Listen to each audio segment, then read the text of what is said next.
Good afternoon or good evening or morning, depends on what time zone you are following the Global Greens conference. This is the session with the name Green Mayors Make a Difference, hosted by the European Greens. My name is Michal Berg. I am a member of the committee of the European Greens, and I am from the Czech Republic, where I'm currently also a co-chair of the Czech Greens, and myself, I'm a local councillor in a small town named Vsetín.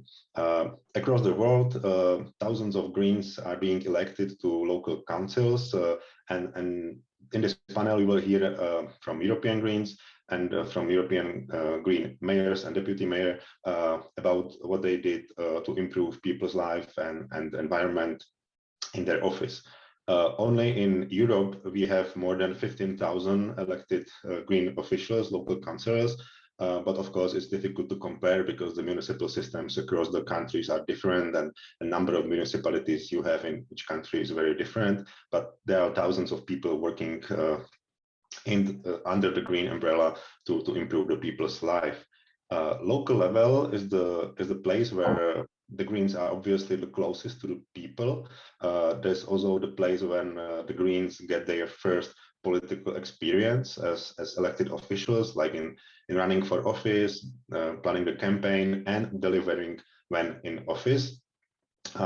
It's also an opportunity for the Greens from the countries where we don't have representation on national level in parliaments or in governments, still can make a difference and make a change for the people, because you still needs to be elected only in one place, and even when your Green Party is not so strong overall in your country, you still can get elected and make some change. And so that's also the reason why we choose this topic for this Global Greens events, because in many countries the local level is the place where the Greens has the biggest opportunity to do something.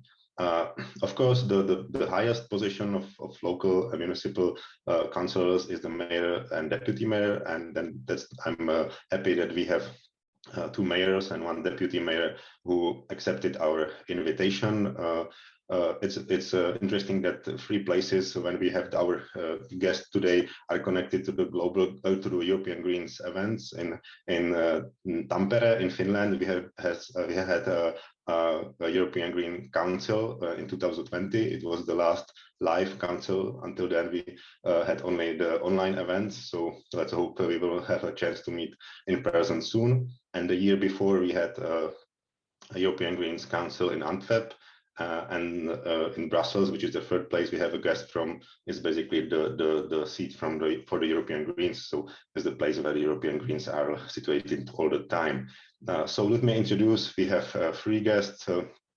Marie Prenel, who is a district mayor of Borgerhout, which is a district of the city of Antwerp from Belgium. Then we have Matti Helmo, who is the deputy mayor of Finnish city of Tampere, and we have Olivier De Luz, who is the mayor of municipality of Watermerel-Bodford, which is one of the 19 municipalities of the Brussels city of Brussels. Each of our guests will have a short presentation and of what they did in their work, and then we will have a possibility to ask the questions, and in the remaining time we will have a general Q&A session, so we can go to the more broader topics concerning the green mayors. First, then I would like to welcome Marie Prenel for Borgerhout, district of Antwerp. She has been active in the local politics since 2007. Her district, where she is currently a mayor, is one of the most diverse districts of Antwerp. It has about 45,000 people living there, and what is interesting that the Green Party wins the local elections there since 2006, so they must be doing something really good at that place. So it's a very nice to have you, Marie, over here, and now it's your time. Okay, thank you, Michal, for the for the forum, and hello everybody. Jolien, can you share my presentation, please? So, okay. So my name is Marij Perneel, and I'm going to share today a really small project in Borgerhout. There are bigger things we've done, but I'd really like to show that you can do with the green policy, and it's I mean literally green policy, that you can change your neighborhood with very little money and with very little changes. So, but first of all, I want to present you Borgerhout. Okay. So it's a very densely urban neighborhood, about 16,000 inhabitants per square kilometer. So you can compare it to East London. 112 nationalities, so very diverse, but also very poor. Approximately 1 out of 3 children lives in poverty, and that's the problem that I want to challenge today. Only 1 square meter green space per inhabitant, where there is a Flemish norm and a norm here in Belgium that says that you need for a comfortable life at least 35 square meter green space. Okay. On the other hand, it's also a very creative and lively district. It's called Boho, so they make the comparison to Soho in London. We have, for example, 2 big events a year. There is Borgerio. It's an exotic festival, and there is the Reuzenstoet. It's a festival. It's more than 300 years old. And so that there are free festivals in the streets, and it's an amazing vibe that hangs there. And I think it's typical also for Borgerhout. So it's not only problems here. I think we have a lot of culture here. About 15 theater companies call Borgerhout their home. We have a lot of several highbrow art galleries as well. So it's not only it's a vibrant district. We do have our challenges, but there is a lot of positive thinking and as well. So okay, something about politics. We are part of the city of Antwerp. In Borgerhout, there's, like in the other districts, a directly elected district council, and also a college of aldermen. And our competences are limited. So what we can decide is about participation, urban green spaces, youth and elderly policy, culture and sports. On the other hand, and that's quite frustrating, because the City Council of Antwerp, our mayor, and the politics in Antwerp as a city are rather conservative. So our mayor is well known in Belgium. He's a Flemish nationalist. So we don't have anything to say about mobility, spatial planning, environment, police, for example, or local economy. But what I want to show you is that within our limited competences, we try to change things, and I think I'm convinced that it works, and that's a bit part of the success, I think, of Groene, the Green Party in Borgerhout. Okay, yeah. So that's also about politics. So if you see. With the Green Party, we have 9 out of 25 council members, and we have 3 out of people on the College of Aldermen. So my colleagues are Omar and Mariam, and I'm quite proud of the fact that it's not only a diverse population in Borgerhout, but it's also a very diverse College of Aldermen. So there are 3 women, 2 men. And there are 3 people with, they have a migration background of their own. And I think it is, for Antwerp, it is quite unique. Okay, so that's about politics. Then I want to show you a hyper-local green policy. So what you can change on a little small scale. So we have the principle of a neighborhood tree.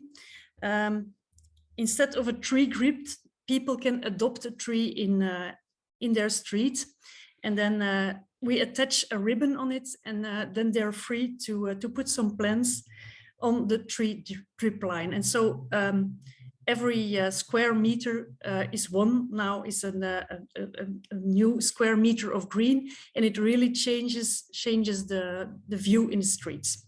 Okay, so that's one action. The second action are the facade gardens.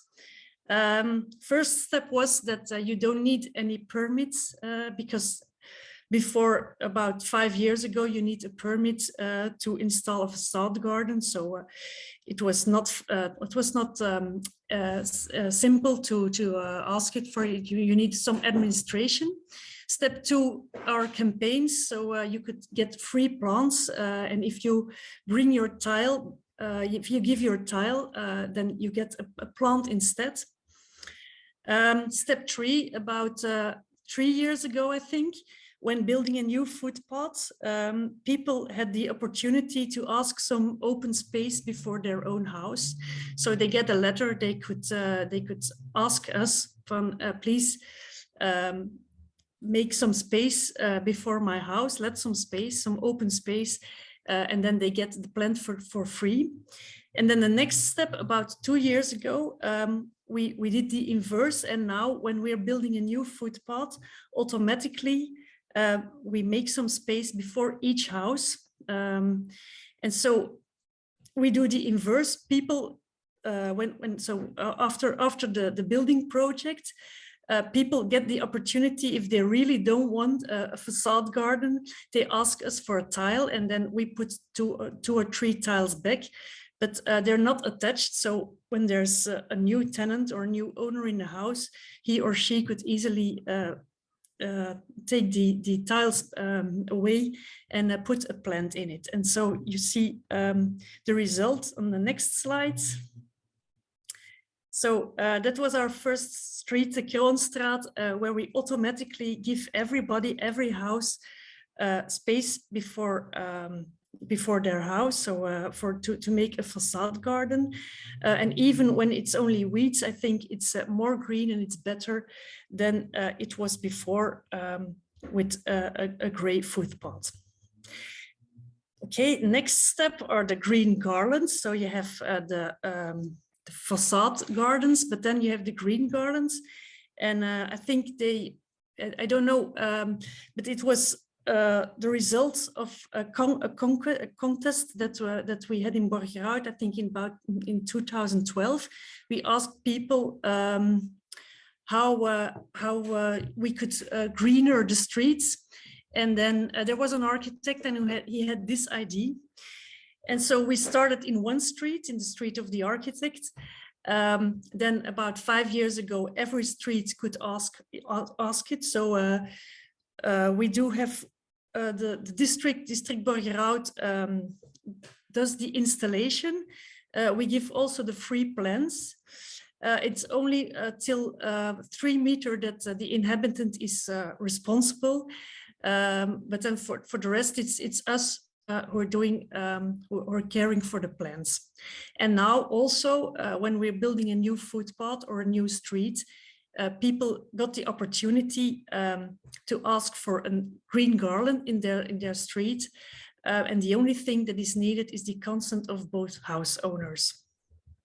Okay, so and that's the result. So we do have, I think, about 120 green garlands already in Borgerhout. There are 200 streets, so let's say that in about 80% of our streets, you can find already the green garlands.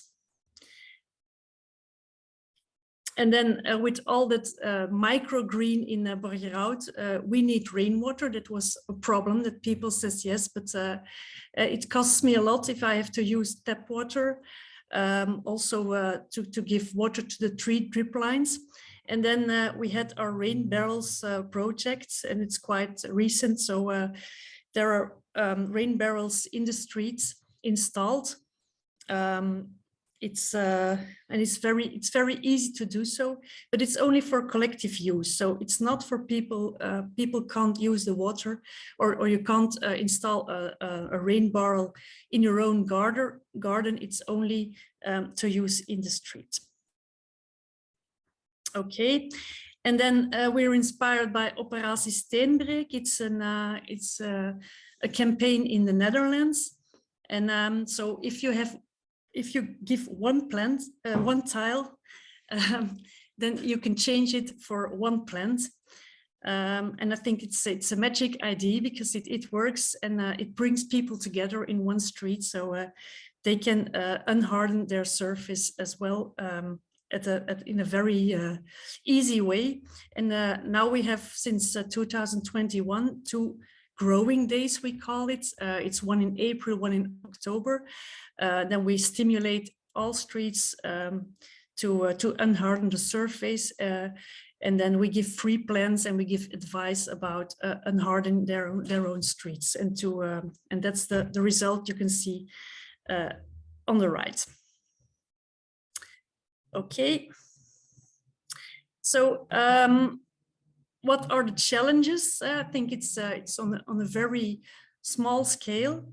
But if you put green in the footpath, it's the pedestrian's comfort. It's not always that simple to combine it. I think we should have an eye also for people who are not very mobile. Then city for cars versus a city for people. I think for me it's easy, but the problem is, as I explained in the beginning, that the mobility policy is made by the city of Antwerp, and there they believe in a neutrale parkeerbalans, as they call. So they don't want to make less space for the car. So every time if we build a new road or a new footpath, we always have to discuss about the number of parking spaces. But I think that in the end, we really have to end in a city for people. But there, you feel if you want to plant trees in a street, then you have to build up parking space. There's no other way around. Then another problem or thing to challenge are the slow changes in the working process of the city services. They don't really like, or it took some time to adapt to the inhabitants. Let's say well, because we really give responsibility to our inhabitants and to be creative in our own streets. But then, for example, the city cleaning came and they were not very happy with it, or the people who are the street designers who they prefer to have more clean streets. But I think it's about 5 years that it takes the process, and I think all the city services, they see the difference here in Borgerhout. They see that it's greener. They see that it brings people together, all the green. And so they're beginning to be more positive. But it really took a lot of investment in time and in dialogue with the city services. Another challenge is to reach every inhabitant. I don't want this to be only a middle class story. So we're really investing in to cooperate with organizations who reach people who are not part of the middle class, all kind of people with a migration background. But it's just after with of investment, I think it works. It brings people together. It brings all people together in one street. The keys to success are the co-creations with the inhabitants. I can feel that people feel responsible for their street. They're very proud of the green that they created themselves. You need a simple procedure, free for everyone. So for everyone, it's clear how to ask, for example, for a facade garden or for a green garland. And then we see that now we automatically make facade gardens while constructing a new footpath, then you can see the difference. Really, it goes really fast now. We can do about 5 streets a year. And then you can see really the difference with the streets that are constructed about 10 years ago and the streets that are constructed now. So I'm really proud of it. And I think it's maybe it's an idea for other cities to do so as well. Okay, so that was my short story, a bit inspiration. There is another project, but I will present it next time maybe. That's our laboratory of neighborhoods. And so we give 100,000 euro to a neighborhood of about 5,000 people. And they have to decide themselves how to spend it. And we're now in like experimental phase, but already it gives it marvelous results. So, but that's for the next time. Thank you. Thank you, Marie. I think it was a really nice example how like everyone can implement a very low-level green change. I just have one question, and then I will have opportunity for others to ask. So, and how was the reaction of your citizens and the engagement? You said that it was really important to co-create with the people, also with the people of different backgrounds and different social status. So how was their reaction, and how willing they were to co-create green spaces with you? In fact, they are very willing, because a lot of people don't have their own gardens here in Borgerhout. I think we started, in fact, in the, let's call it the middle class streets, where there are a lot of house owners and people who have the skills to do it on their own. But then these examples were really yeah, see, the other were really, I don't know the words. So it inspires other streets. And so the questions came. They saw like oh wow, the green garland, we want it in our street ourselves.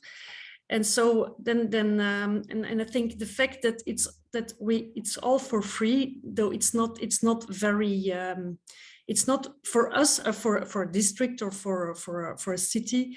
It's not that much money. I think it costs, the green garlands cost us about 50,000 euro a year. But so we give the plants for free, we do the installation. So that's how we worked together with the inhabitants. But I think in the first place, there were a lot of people who ask themselves, who contact us to ask how can we get the green garlands. And now we're on a level that we really want to reach everybody, and so we work a lot with organizations together that are specialized in community building. And you can see that it brings people together in a street to and of course, sometimes there are some practical problems about it, but in the long run, it's a really positive project. Okay, thank you. I would like to ask our participants, if you have a question, please can you write it down to the chat or to the Q&A session, because that's the best way how to proceed with your questions, then to switch on and off the microphone and the webinar. So if you have a question, please write it to the chat or to the Q&A session. Yeah, there's a question if we can have a presentation of Marie. I think then, if Marie allows, then we will put it on the website with the recording of the session. So you will have a chance to see the examples. Yes, and everybody who wants some more practical information can send me an email. Thank you. That's very nice of you. I think that's something which a lot of Greens will be interesting. Do you have any more questions from the audience at this moment? Okay, so if not, then I will pass the word to Matti Hilmo, who is a deputy mayor of Tampere, which is a city in Finland. Matti is a local councillor since 2017, and after the last election in 2021, he became a deputy mayor of Tampere, responsible for cultural services, which I understood includes also the education and sports and like very broad sense of culture.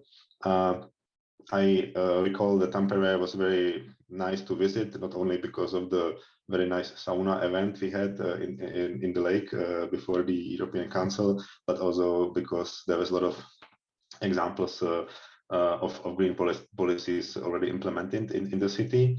Matti also provide us the very short video about the Tampere. So now is the time so we can see it, and then it's Matti's time.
Thank you very much. I wanted to show the video because of I think the biggest thing we have had here in Tampere for the past 10 years. It also all gets to the tram system, and the Green Party has been very active with the tram, and we also want to create the public transfer system, and we have very good goals to take leadership in the climate and to be carbon neutral in 2030, and this is one part of it. And at the same time, Tampere is growing very fast.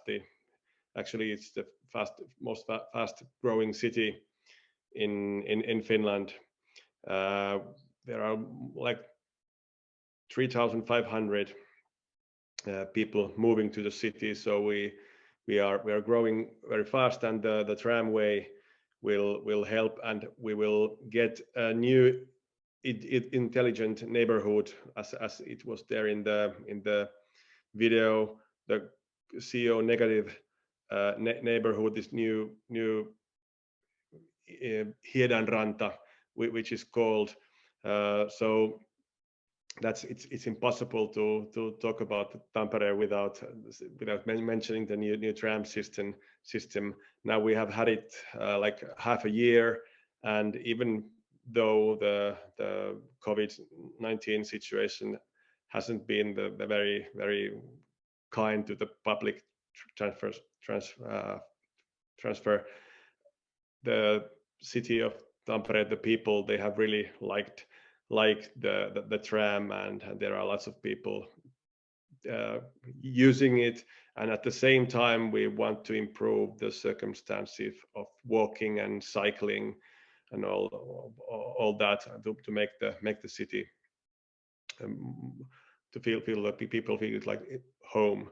And from my point of view, as a deputy mayor of education and culture, we have several small, not small, but small comparing to the tram system things. For example, we want to take to the early childhood education and basic education. We want to let the children to create a new relationship to the nature, and kind of a start over, so that they by helping the children to make the relationship, a personal relationship to the nature, we will have citizens in the future who respect more and more about the nature and the green values we have.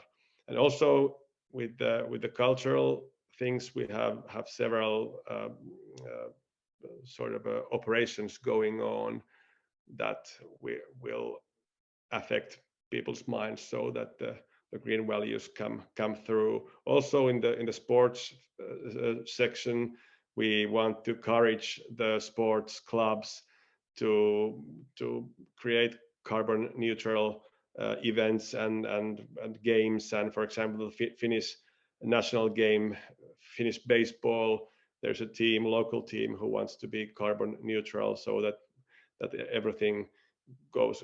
Of course, they are playing outside in the sunlight, so that's they don't need energy for that, and every this and that we want to make it happen, so the green policies, it's every here and there in the city of Tampere. But of course, we cannot do this by ourselves. We need to cooperate with other parties as well, and we need to try to open doors to give them our ideas to make a good enough of a compromise, so that we can always go on with this.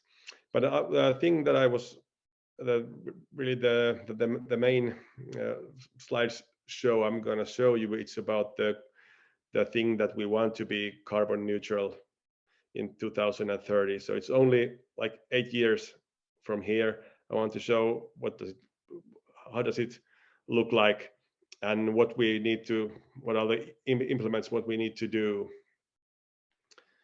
So I will go it quite quickly. Okay, you can change to the next one, please. Here you can see the background of how we are. It's the 1990 situation there on the left side, and now how it goes down year by year.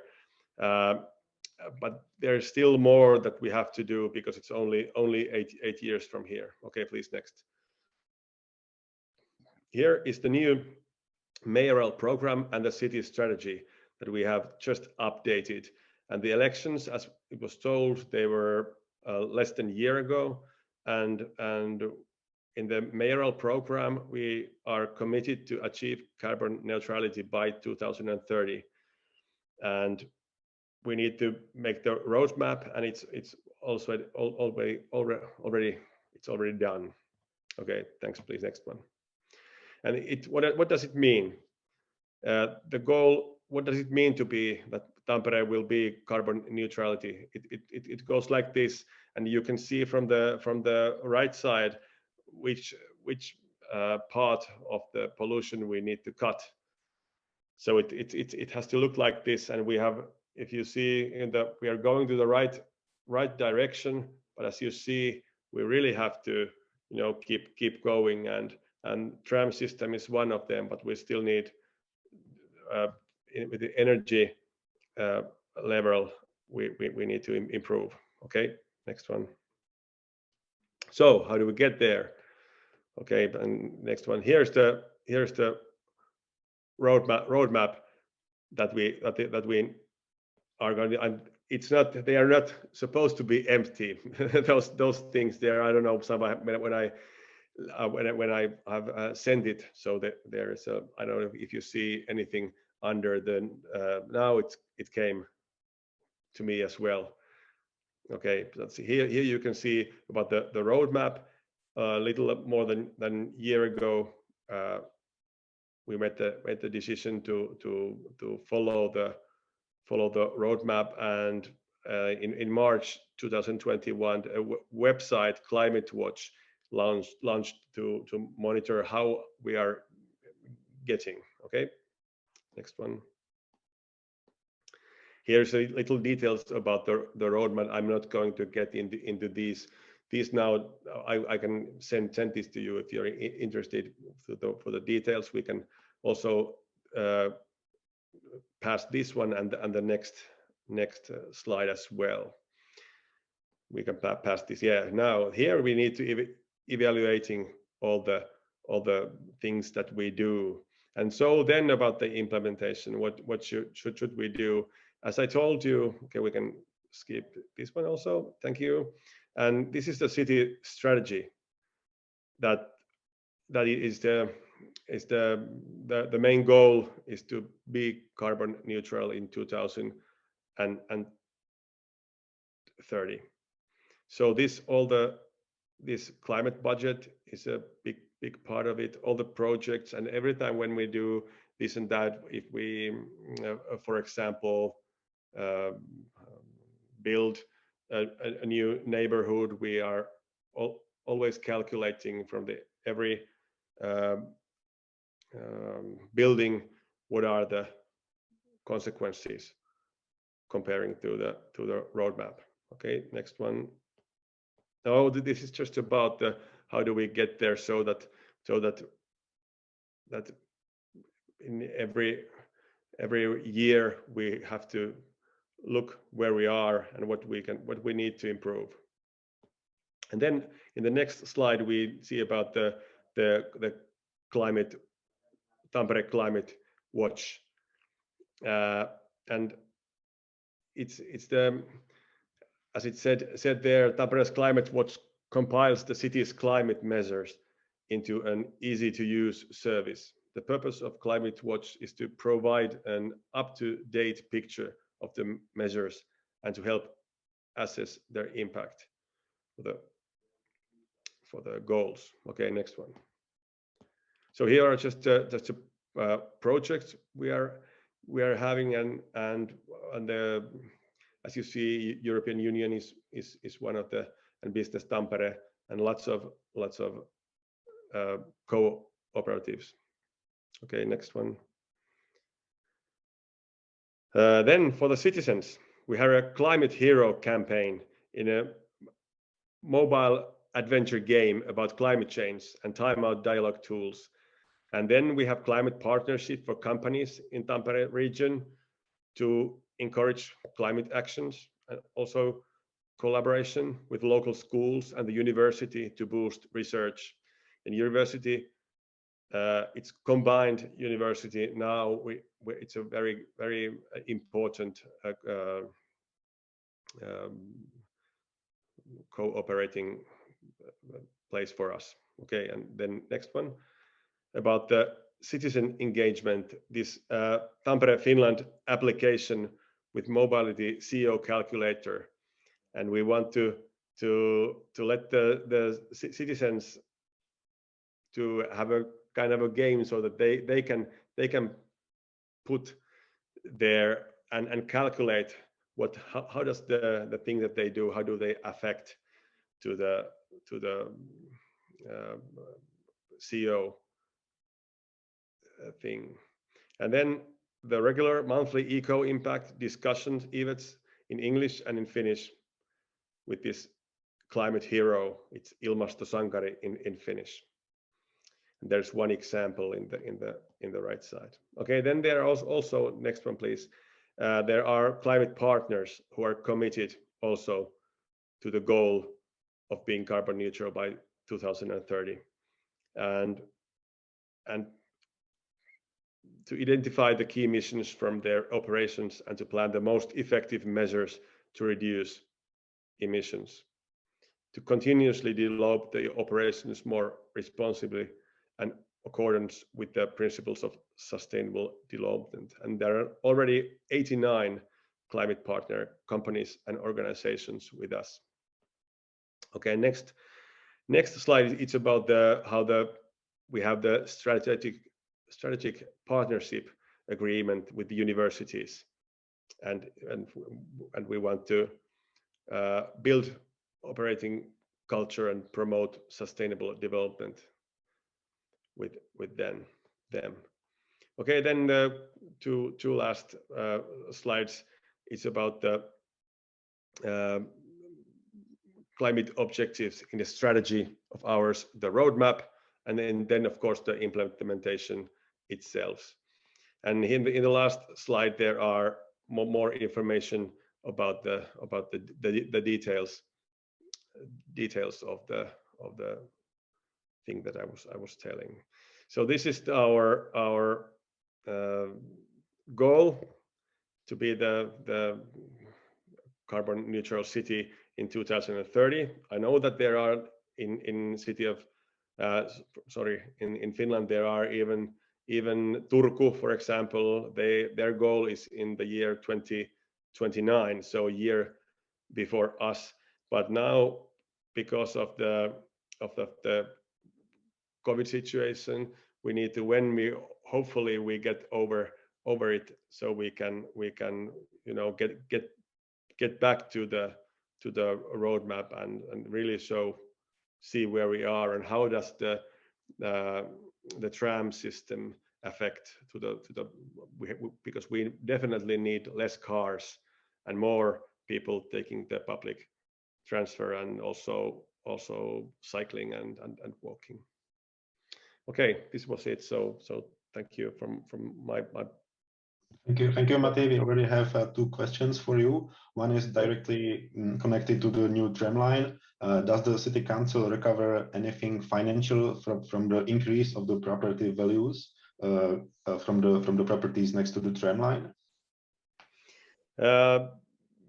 It's actually, we have now how do I say it?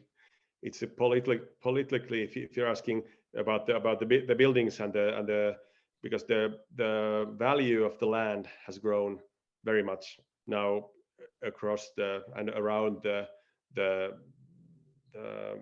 tram line, tramway, and now we need to be sure, because we have also, I don't know if I would try to tell it completely, it would take 2 hours, but we had an elections 1 week ago. Yes, 1 week ago, and we are taking off the social and healthcare system out of the cities.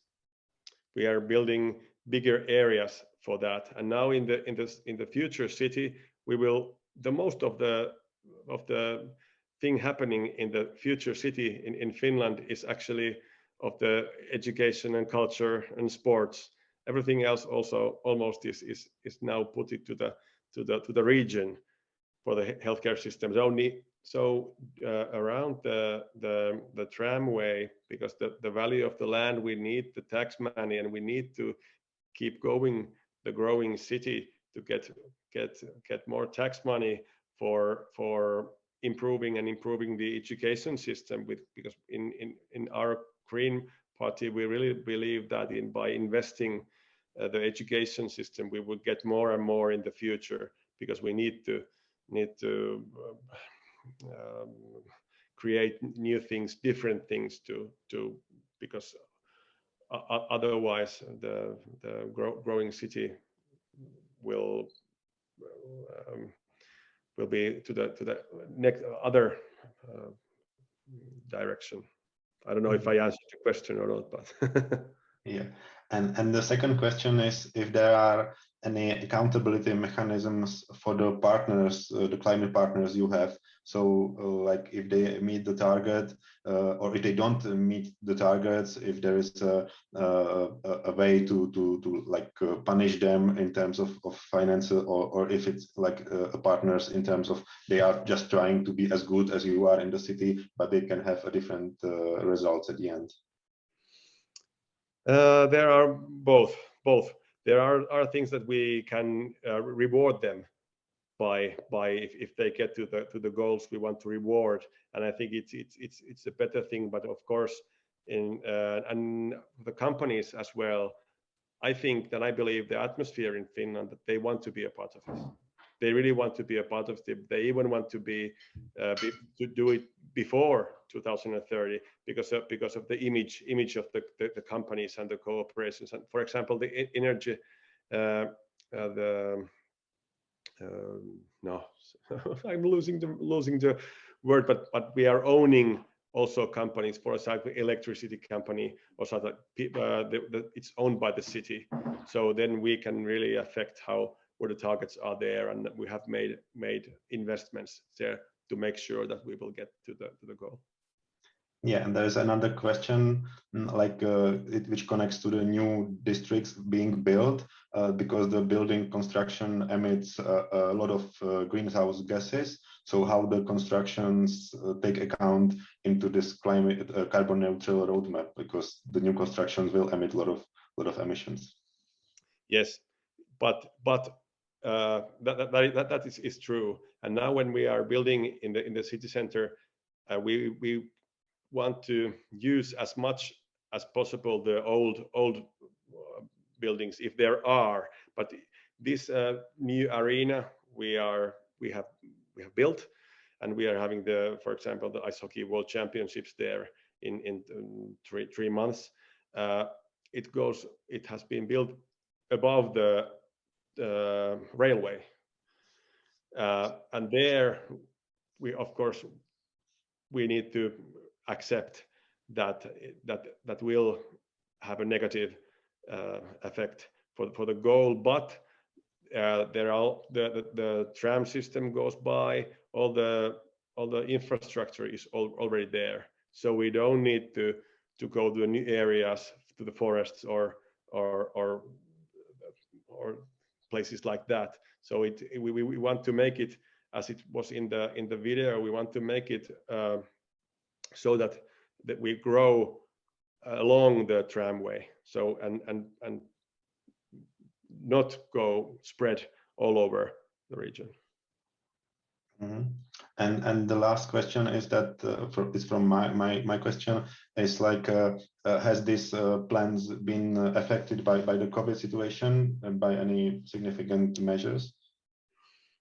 Yeah, I think one thing is that the public transportation, there hasn't been so many people using it, and I think it might have affected. People have used their cars more than usually.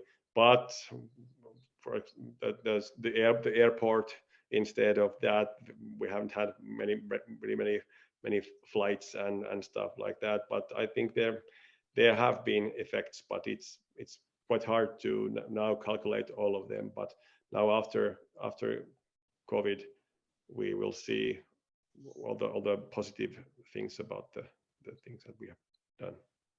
Okay, thank you, Matti. And so if there are no direct questions at this moment, I will give floor to Olivier De Luz, who is the mayor of municipality of Watermael-Botsford, which is one of the 19 municipalities in Brussels. He has been a founding member of the Green Party Ecolo in Belgium, one of the former co-chairs, member of the parliament and the federal government, also executive director of Greenpeace Belgium, but now is a mayor of this municipality since 2012. So that's already almost 10 years. And now it's your floor, Olivier. Yes, thank you, Mikael, and thank you all for your invitation. So Watermael-Botsford, it's a small city of 25,000 people, where the Greens are part of the local government since 2000, 20 years, 22 years. And so we survived 3 elections. At the last one, we had 34% of the votes. And we have I'm the mayor since some time now. So, and the municipalities in Belgium, so there are about 500 municipalities. They are in charge of schools. They're giving the identity cards. They are in charge of mobility. They are in charge of security. So the mayor is the head of the police. They may raise taxes on the revenues of people and on the value of their houses, etc. So there is a significant influence on the daily life of people. In Belgium, first the Greens have reached the federal parliament and the regional parliament and the federal government and the regional governments before being very present in the municipalities. So, and today, for instance, the Greens are member of the federal government and are member of 2 of the 3 regional governments. But you know, Greens are scary people. They are perceived as being scary people. They are against my car. They don't want me to eat meat. They are going to tax my energy. They are boring and annoying and scary people. And so I think that the role of a green at a local level is to reverse this sentiment, is to show that when you manage a municipality and you are even head of the police, so you are dealing with the thugs and drugs and voila, and all the daily security problems, that you are not completely a fool, so that you are able to manage, and that people here are still, yes, and that people here are still have cars, are still allowed to eat meat, you know, despite the fact that the Greens are in the local government since 20 years. I think this is the main role. I give you my opinion. This is the main role of the Greens at local level, to show that we are not completely crazy. When we came here, when we went in the local government, the comments were, see, this is our green mayor. And people were a bit worried.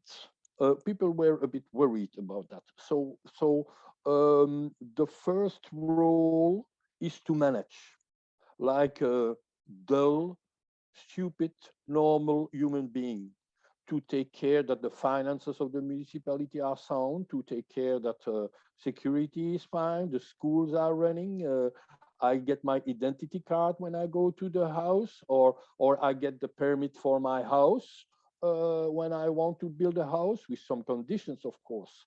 This is, I think, the first role. So I know my perspective is a bit different from showing a project. I think the second role is that the people feel part of their municipality. So have markets, have neighborhood houses when people can meet, push for neighborhood feasts and all kind of events, etc., so that they feel a member of the same territory. And because there are very rich people here and very poor people. We have 2. We have swimming pools and we have people that do not have money. But all of them have to feel home in a way. And I think that the third thing is that to help the weakest, to do social programs so that the weakest, the less favored, are helped, have a discrimination in favor of them because they are in trouble. And once again, I do not agree, okay? I give you my opinion. And when you have done these 3 things, you manage. I get my ID from the municipality. I go to the market on Sunday morning or Wednesday afternoon, and it's fine and it's fun, and I can have a glass of beer, etc., etc. It's fine. It's organized, and then the poorer get some help, and then you are strong to do your green politics, to do your saving energy and whatever, bike, etc., etc., because they see that you are able to do normal things, so you are allowed to do abnormal things once you, and in this way, hopefully, you can raise the popularity of the Greens in the country. So in Brussels, there are 19, in the region of Brussels, you have 19 municipalities, and the Greens are a member of 14 governments in these 19 municipalities, and with 3 mayors. And so they see, oh, okay, these Greens have are normal people. They are not going to sue me because I have a 4-wheel drive car. So people, the Greens will think that this guy is completely crazy, but we are not allowed to say it publicly. And we are not going to put fines on people that have 4-wheel drive cars. This is the way, I think, the way it, and there is security. And if there is a problem, the police comes, and the mayor allows the police to intervene when the car is burning, etc., etc., etc. Then I will shortly give you 2 examples of things we did. The one is very similar to what was in Tampere, which is managing energy. Of course, it takes time to lower the consumption of energy because you have to do investments, and before the investment takes place, etc., etc. So because Greens are here in the local government since 20 years, we have had time to invest in the. There is a swimming pool, in the swimming pool, etc., and in the houses of the municipality, etc. I'm talking about the municipal activities. I'm not talking about the overall housing of the 25,000 people. And in the buildings and activities of the municipalities, the consumption has fallen down by 40% since 2000 now. But of course, it's only the municipal activities. So what we have done, there is comment dire, un avion, a plane. There is a small plane coming that came 6 months ago, and he did all pictures, thermographic pictures of the whole municipality. So every house had this thermographic picture, and the owner was freely allowed to have a picture of his house, where you see if it's well isolated or badly insulated, and so he could ask the municipality advice because there were problems or there were no problems, etc., etc. So we help people to spend less energy. And now that the energy is going up, I think this program will have even more success. And the second thing I wanted to, and the last thing I wanted to say as an example, you have here very rich people and very poor people. We have 18% of social housing. 18% of the houses are social housing. And you have very, very rich people. So we have done a shop where the rich people, or even middle class, if they want to get rid of stuff, they can bring it to the store, and there are people from the municipality that sort it out, of course, and sell to a very, very, very low price all kind of clothes and furnitures for the daily life, and kitchen furnitures, etc., etc. And it has a huge success. Of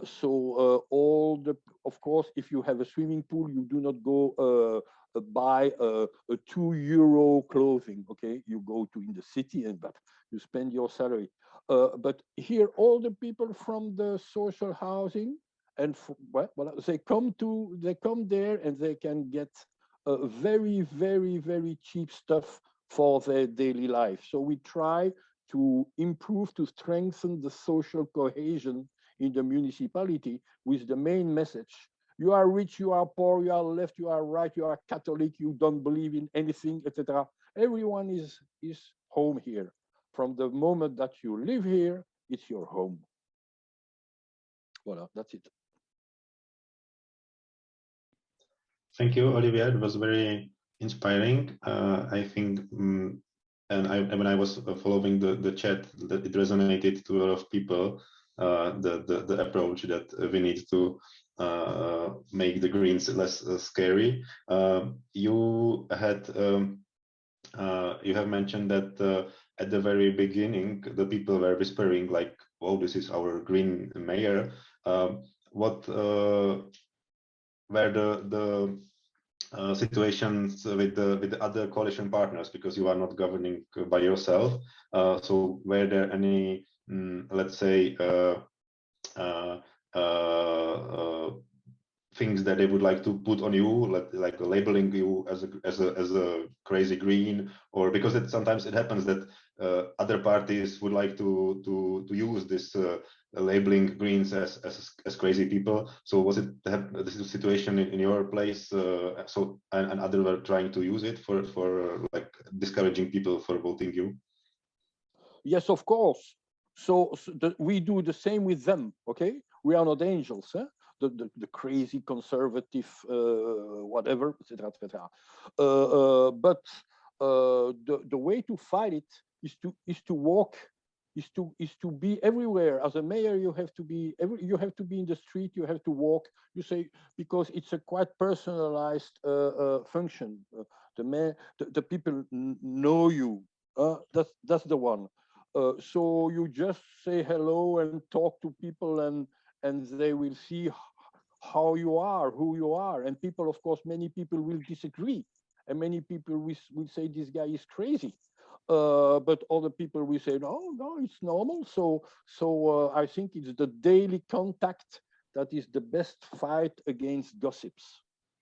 Mm-hmm. And maybe there's something connected to the Greens, as you mentioned, that we are boring, and we sometimes tend to consider those like people's activities, like attend football matches or festivities and this kind of events, as something which is not so much for the Greens, and those conservatives and socialists that do it all the time. They present themselves at the football matches, and we say, oh, it's not for us, we are doing the politics. But at the end, that's the way how to connect with the people and show that you are normal and you are the same as them, and you can go to the football game and be as the same as they are. Yeah, exactly. But I will give you another example. In Christmas, you have the lights, Christmas light in the street. I don't know if it happens in your country, but okay. And I had some pressure from the party to lower the Christmas lights. No way. Okay, I'm not a Christian. I'm not a fan of lights. No way. I don't want the Greens to be the boring people that during Christmas everything is dark. No. Or Christmas feast. You know, during Christmas people go to feast and buy things. You know, the merchants in the temple. You know, it's fine. We don't change this. We must allow people to be different than yourself. Otherwise, you will be scary. You will be completely scary. Okay, thank you, Olivier. Maybe I think we can continue with the overall debate, because I have a question which is connected to this for Matti, because you are responsible, and you mentioned also the sports agenda, and that's something we in the Greens overall sometimes tends to forget about, that the sports is a like natural part of the life of the municipality. And so do you have any example of some policy in the area of sports and adding a green touch or green flavor to it, so other people can say or get inspired, okay, maybe we, as a Greens, we could engage a little bit more into the area of sport?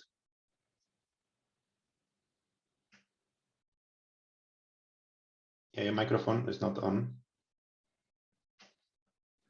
Sorry, I think I could give examples, but average, I think that we Greens, we have forgotten a little bit of that, the sports people. I agree with you on that. We are more close to the culture people, but we need to change that. And now I think that we have in the outdoor sports it's very good thing, and to build a bridge during the sports people and we Greens, because now with the COVID-19 situations, it's been so that we haven't been able to allow people to go in the indoor sports.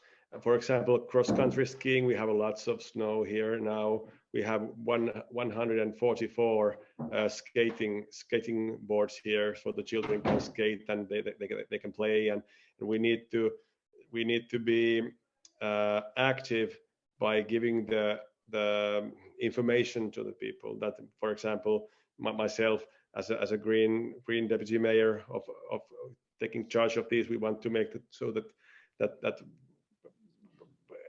and encourage people to go and play and everything by giving them a chance to move more and more. And of course, the higher level sports as well, we need to be also active there. For example, we are now building a new football stadium here. We are building a new cross country and Finnish baseball stadium. So there are things happening as well now with a green deputy mayor. Yeah, thank you. And I have a similar question to Marie, because as you mentioned that you have a lot of people with migrant background, and maybe sports could be a type of activity which could help them to get into the communities. It is, and I'm not a big sports fan myself, but my colleague in the one of the eldermen, he founded the basketball team in Borgerhout. So he knows everybody who's doing sport in Borgerhout. So it's very, very good. I think what we do encourage is sports in the streets, football playing not only for boys but also for girls. So we do have training programs, very low profile, and then on the other hand, I think about 5 years ago, every child in Borgerhout who was member of a sports club could have €20 in reverse. We thought that it wasn't very well spent, so we've cancelled it, and we've spent all the money to children who live in poverty. So they get now €150 rewarded via their sports club, because for children who live in poverty, it's the difference between participate or being member of a sports club or not. So that's how we managed to give every child who is a member of a sports club €150 a year. So that they have to contribute less to their team. So yeah, we take, in fact, my colleague took a lot of initiatives like that, financial. Then we the sports in the streets, and also initiations of sports in the schools, so that the clubs, they can go to the schools and they give initiations for free, and they give the information. So also the children who don't know the way, they had or their parents doesn't always know how to connect to a sports club, and the sports club are really recruiting into the schools. But I think what we have to do in the next year is to focus on girls. So we see that it works for the boys, but there is a problem, or there are, I think, in my taste, we need more women and girls in sport. So that's our focus for the years to come. Okay, thank you. And I have a question from the audience, which is connected also to this, and this is both for Marie and Olivier. How much do you feel challenging this jurisdiction problem? So what are the limits you can achieve on the district level, and then you have this big city level, and the competencies you have, and for example, especially in the social policies, it's also depending on the national level as well. So what is your thinking about the division of powers and competencies in your municipality? Olivier, peut-être d'abord. Okay, d'accord. Our situation are a bit different because here we talk about let's say, full-fledged municipality. So the next level is the region, and then is federal. It's quite well described. So you may always have problems, okay, because you want to have more power or whatever, but it's okay. I don't have a big, well, of course, what helps, I have to admit, is that the Greens are also in the regional government and in the federal government. So, I mean, it's not the only party, but so we have links, and we can have informal contacts. It would be indeed quite more difficult if the Greens were in the opposition at the region level. Then probably that the help and from the region would be less easy to have.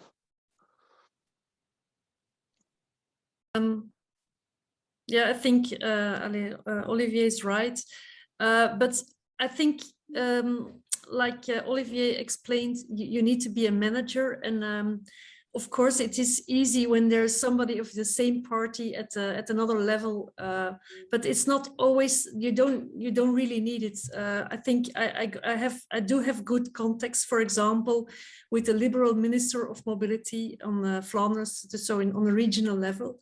So I think it's easy, but you really have to search your way.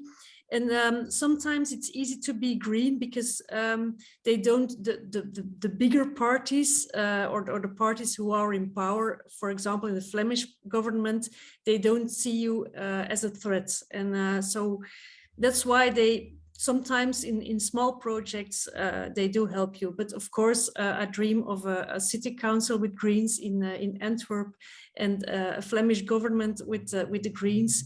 And now we're already in the federal government, and so we're looking for contacts, and we're looking for projects to do here together with our four green ministers, excuse me, in the federal government. So I'm really used to look all the time for chances. But sometimes it's difficult, but I always look for the opportunities. Yeah, Olivier, I wanted to add something on this. The situation is a bit difficult, a bit different for the moment. For the French-speaking Greens, because in Brussels we are the first party, so we are completely scary also for the other parties, which is a pleasure. So they do not help us because we take their seats. Yeah, thank you. But also, when you are the biggest party, it gives you the biggest share of responsibility, of course. I have a question to Matti connected to this, because in Finland we have a Greens in government as well as in municipal level. Does it help for you at the local level to have a Greens in government? Yeah, microphone. Yeah. It could help even more. I think we are having benefits, but it's not that easy. Actually, the Prime Minister is from Tampere, and she sits next to me in the Tampere Council. So still, of course, I can inform her, but she has she said that she's the Prime Minister for the whole country, not just Tampere or our things. That so yes and no. Yes and no, because there are some things that we don't agree with the government as well, and mostly it's the financial things, because how the money is giving with kind of regions. So yes and no is my answer. Okay, and I have another question for you, Matti. Is like you are responsible also for the education, and you already mentioned that educational activities is important for you and for the Greens in Finland. From other parts of the world, the education system in Finland is sometimes being perceived as very advanced, and the results are very good. But sometimes when you see it from the inside, you may see that also some challenges and problems in the Finnish education systems. What could you describe one thing which is really good in the education you have in Tampere, and something you would like to improve? Yes, I must say that I truly think that we have the best education system in the world. The system is best, but now we still need to have the money to make the system work. So now we have had some examples from the PISA results, for example, that our results has gone lower than before. So we really need to, and that's a national question. And I think we would need another. It's my favorite topic, so I think that we have another session for that. But things that are good in Tampere, we have a very many languages to learn here. We have Chinese and Russian, German. So that is one of our really good things, and also a very high percent now of the children, they go to preschool, and we have had quite good results, and it's going quite well. But then one thing, we had an reform of the special education like 5 or 6, 7 years ago, and at the same time the government, they cut the funding.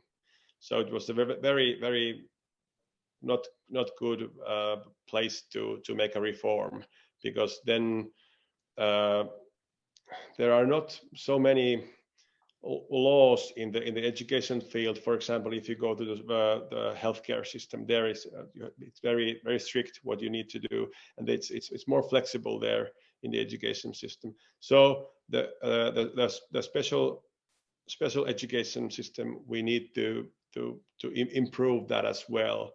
I think before we had the better system.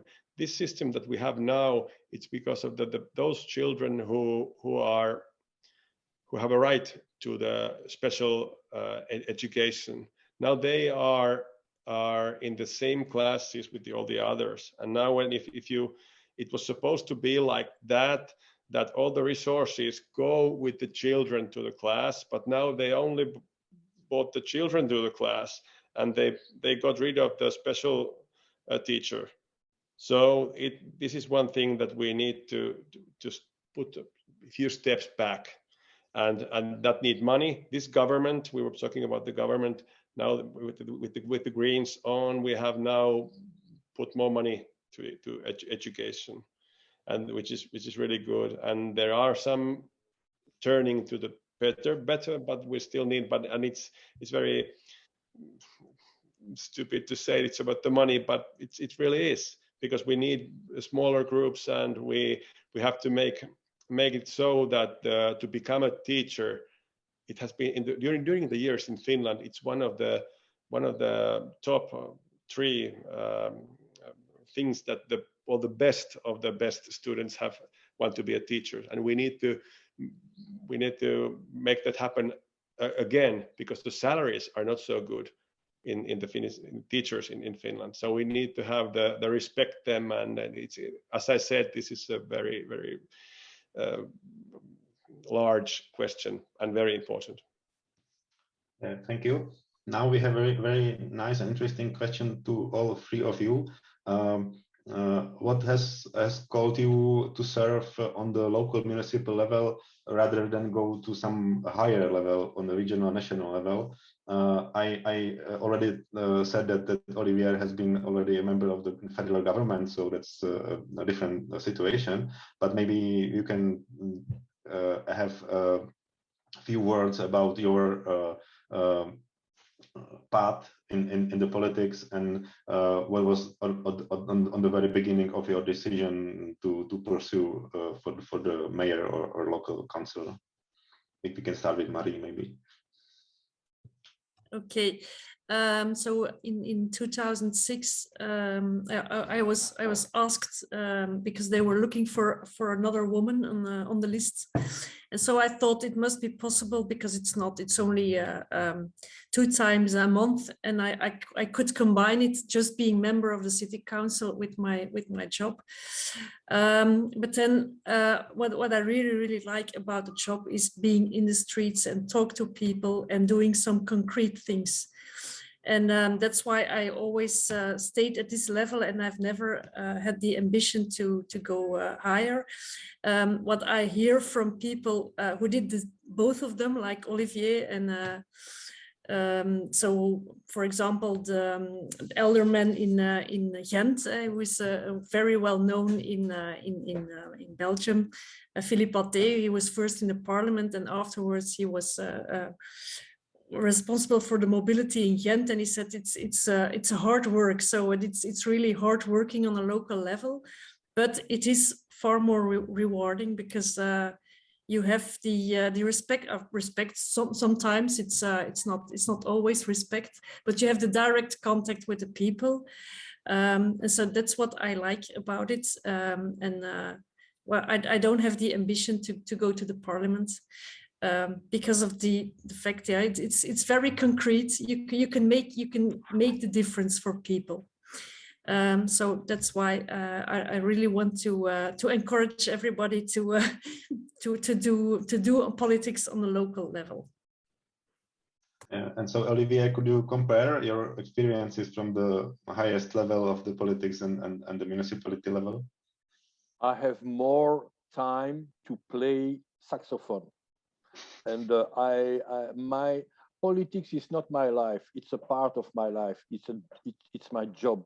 And when I was co-chairing the party, I had no life anymore. So I'm okay not to have life during some years, but not more than that. So now I'm in early retirement at local level. It's fine.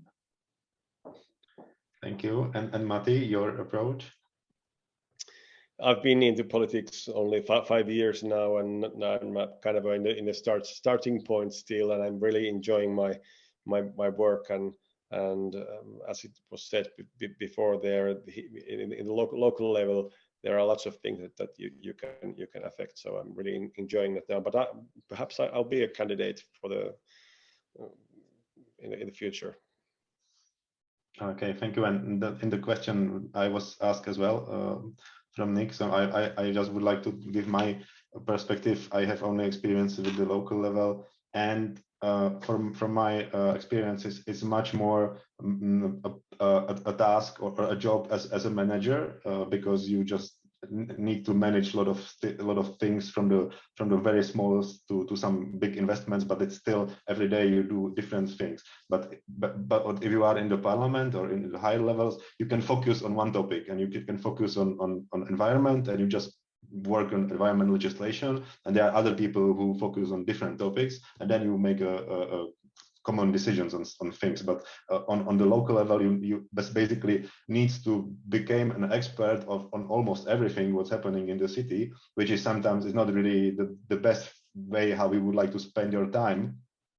For example, we have had a long campaign against a huge infrastructure or industrial projects in our town, and I had to become an expert on all the processes connected to this pollution stuff, and I spent 1 year learning a lot about this. So I would rather spend this time on different things, but that's the part of being on the local level, that you need to learn a lot, at least learn a bit about everything which connects to the city. But on the other hand, you still meet new people and find a new way. So I think that it's a good way that you don't really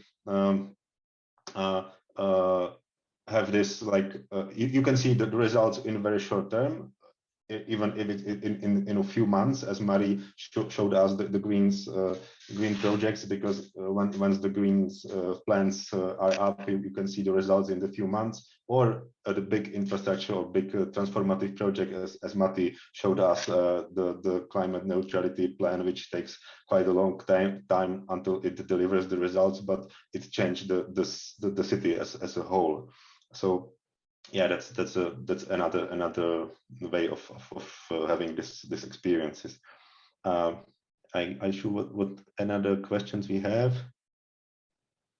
Yeah, that's another ways of how the sports and culture can value the peace and cooperation and inclusion, which is really, they are basically the Greens values on this. I have a question to Olivier, because your municipality is on the edge of the Brussels, and then there is a big forest, which is a part of the UNESCO area. And I think I have a question how it affects that you are partly at the edge of the big, vibrant Brussels, and part of your municipality is more into the environment, into the nature, and into the UNESCO heritage site. This means that the houses are becoming very, very, very expensive. It becomes here incredibly expensive with time. So we that bought our houses some years ago, we couldn't do it now. It's finished. So all the gentry from Brussels has the tendency to come to live here. And wow, so to find a cheap restaurant, you have to eat French fries, otherwise you have a problem. So it affects really the price of the housing, and you cannot do anything against that, because of course you could build houses to raise the offer of houses, but you don't have the money. You don't have the money and the space. So the market is there, and the housing is unaffordable. And so how it affects the people, because it tends that the people, like the poorer people, are moving out of the municipality to different places. Yeah, well, you have this 18% of social housing, okay? 18%. So let's say 1,800 houses are social. So this is an apart regulation, okay? And then the rest of the houses, when our kids leave parents' house, they almost always leave the municipality. And so now in the streets you have Dacia and Porsche, okay? And the middle class, pew, disappears. And does the city or the city administration has any strategy towards this, or is like something you cannot really do anything with? No, this is a question that I've been asked a lot. But Olivier, what are you going to do? We cannot rent anything. What do you want me to do? Do you want me to install a waste fire plant in the middle of the village so that the housing is going down? No, and everyone that sell his house, even the leftist people, they sell their house the highest price they can get, because we are normal human beings. So yeah, okay, it's a nice municipality, and we cannot afford it anymore. Mm-hmm. Thank you. A similar question to Marie. A lot of cities in Western Europe tends to have problems with the housing, and in Antwerp, as you mentioned, you have very diverse populations, with almost half of the citizens with migration background, which could be a case for them to make their chances to find the housing even more complicated. What do you think about this situation in your city, and are you somehow able to affect this, or is this on the big city level? It is. It's not our competence, unfortunately, but it's the same in Borgerhout, and maybe on a real small level. When there were some squares that we and some playgrounds and they're really nice because there were good architects. The design was good from good architects, and about 20 years ago, no middle class wanted to live there, but now it's not affordable anymore to buy a house. So sometimes I feel that the way that we are the way Borgerhout is changing is attracting richer people and is pushing away people with no money. So I think in Antwerp they really need to build more social housing, and I think and then there's also a really problem that there are not enough houses to rent. So I think in Borgerhout about 70% of the houses are from our house owners, and about 20-25 years ago it was really cheap to buy a house here, but now it has changed, and there's nothing that the city of Antwerp has done to change. And I think but it must be it's on a regional level. I think they have to take measures for it, and also, for example, if you buy a house, if you sell your house, and it's about 200,000 euro more than for the price you bought it. There is no tax in Belgium for it, so you can be rich like that. Yeah, I think that there are a lot of mechanisms playing, but I think it's really threatening our cities at this moment. So but I think it must be on a regional or on federal level that there should be new formulas for housing. And so now in Belgium, they still encourage ownership, and I think we really have to leave that policy. But it's a complex case.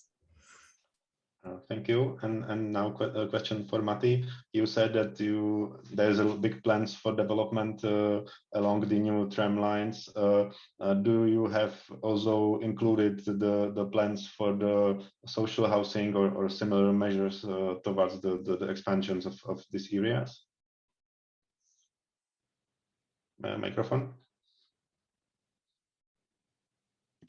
Yes, we have considered and calculated also this social living thing, so that we have a certain percent that we always want to put there, and also we have wanted to make the tram line go to the places which were not so popular before, and as well we have invested more money to neighborhoods which were not so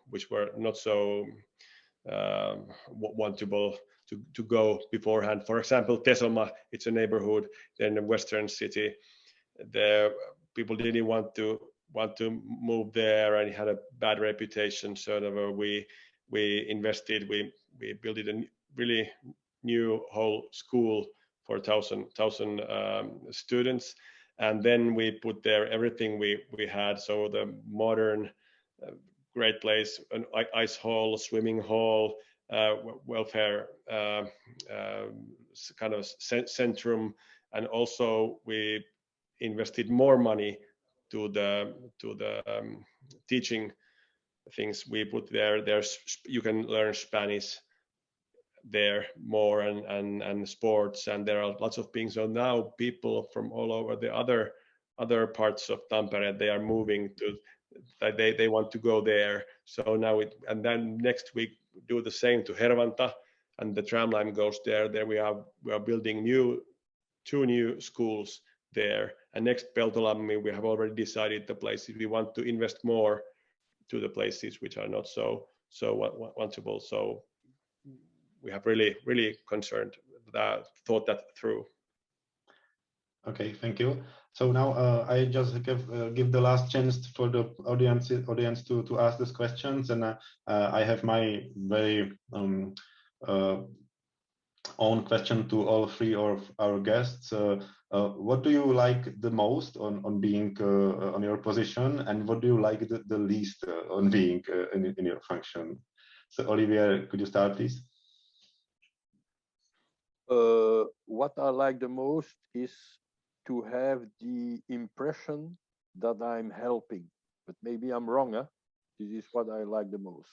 What I hate the most is that all these people that are shouting at me because they have their personal problems. I'm not responsible of everything what happens in the world. And Marie? I like the most the marriages, and then I have also I can also visit people who are married for 50 years, 60 years, and then give them a present from the Queen and the King of Belgium. It's marvelous to do so, and people that's the best part of my job. And the same as Olivier, people who are shouting at me or sending me mails or WhatsApp or whatever, and that's I have the impact of social media.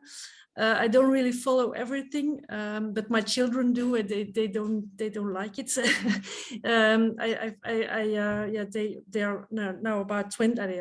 My children are 18 years and older, but I still I can remark that they're really affected by it when there's something that I've done or I've said in the media, and so and there are people who are really acting negative against it. I don't care, but my family do.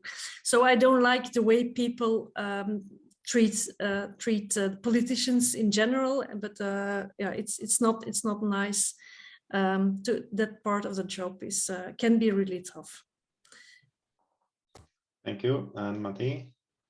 The best thing is that I can work with the themes that I love personally. Education is so important, and I love sports and I love culture, and there are such a big and many ways to try to help the people that are in the education or sports or cultural level. So it's very nice to try to help them in such a good themes. And I recognize the bad things that my colleagues also brought up, and I can put up one more to the list. There are in politics, there are people who don't want to cooperate, who don't want to create. They don't want to build the tram line. They don't want to put more money to the early childhood education. They don't want to do everything, and then they are really noisy. Sometimes I think that's the negative side of it. Okay, thank you. So if I kind of sum it up, like both like the positive and the negative are the interactions with the people, and because people are very diverse, some people are very good to interact with, and some people are not so pleasant to interact with, then makes it sometimes good and sometimes bad. But of course, that's a part of the job. To being local politicians, you need to interact with people, and you need to have all this kind of experiences. And of course, as was mentioned in the chat, we could have a lot of discussions about how to deal with it, and or how to work with the social media, or how to preserve ourselves in such a problematic situations. I just got another very short information from the chat. So if you are a green mayor or a green local council, and if you visit a COP, there is also always a Global Greens networking event, so don't be shy to take part. And of course, there is also questions if all of three our guests will be happy to discuss with the local governments, people around the world through the Global Greens networks. I hope that you are available for some other events as you agreed to be part of this. So now it is the last opportunity to ask the question, and then I would like to ask all three of you for some very last remarks and words, what you would like to tell our audience. We can start with Matti. Okay, thank you for the sharing ideas, and I want to I think at least here in Finland and in Tampere, in my city, this day was a big day because we could open up the society. We could, now there are people can go to theater now and to watch ice hockey games, and also the library can open up more and everything like that. I see the light in the tunnel, so let's hope that we'll all stay healthy and we can pass this COVID and win it. And I hope that everybody will have a great winter time and all the best, and see you, and thank you for your important job as well. Thank you, Matti. No, Marie. Yeah, I want to thank all of you, and I want to thank my colleagues for their inspirational talks. But at 5 o'clock, I go and drink a coffee with a neighbor who wants to share a problem. So I will do this. It's my last. No, it's not my last job for today. But so that's yeah, it's part of my job, and that's why I have to leave within 5 minutes. I think, not to be on time. Thank you, and Olivier. So before you leave, Mare, it's very fine that you are not interested in sports, because tomorrow Brussels plays football against Antwerp, and I'm afraid that you are going to lose. And I'm hoping you are going to But lose. my two sons are big supporters of Antwerp, so yeah. Well, you will have to hug them a lot. Yeah. Bye-bye. Encourage all of you in your fights. Yeah. Yeah, thank you, Olivier. Thank you, Marie. Thank you, Matti, for your participations. Thanks to all your attendees over here. You can also follow the other webinars of this Global Greens conference for 24 hours. And so I hope we will have a chance to meet on some European or Global Greens events in some future. So thank you very much, and have a nice rest of the day.